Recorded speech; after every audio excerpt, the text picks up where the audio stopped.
বাধ্য হচ্ছি যে গত 28শে এপ্রিল যে নির্বাচন হলো কাটাখালী পৌরসভা উপনির্বাচন, সেই নির্বাচনে আমি 2 নম্বর ওয়ার্ডের ভোটার।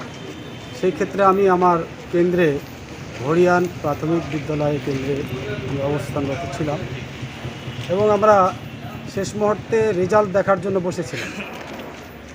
কিন্তু দেখলাম যে রেজাল্ট যখন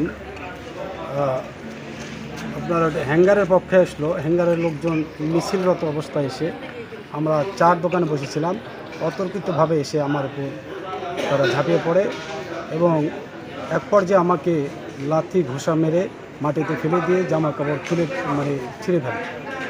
তাৎক্ষণিকভাবে হরিয়ানার কিছু ছেলে পেলে তারা আমাকে বুকে জড়িয়ে ধরে নিজের বাড়ির মধ্যে নিজে রক্ষা করেন। তারপরে আমরা এমপি মহোদয় জনাব আসাদুজ্জামান আসাদ, আমার রাজনৈতিক গুরু, তাকে আমি তাৎক্ষণিকভাবে জানালাম। তিনি বললেন যে থানাতে জিডি করো, তারপরে দেখব। তার কথা মতোই আমি জিডি করেছি। জিডি করার পরে আবার উল্টা প্রতিক্রিয়া, তারাই আবার আমাকে খুঁজে বেড়াচ্ছে কেন জিডি করলেন। এই জন্য আমার বাড়ি পর্যন্ত এবং আমি যেখানে যাদের সঙ্গে উঠা বসা করি তাদের কাছেও আমাকে খুঁজে বেড়াচ্ছে যে তাকে আবার মারবে। অলরেডি আমি হুমকির মধ্যে এবং আমি পরিবার নিয়ে শঙ্কিতভাবে অবস্থান করছি। এই জন্য আবার আমি ওসি সাহেবের নলেজে দেওয়ার জন্য এসেছিলাম থানাতে। এই পর্যন্ত এটা একমাত্র দায়ী আমি মনে করি।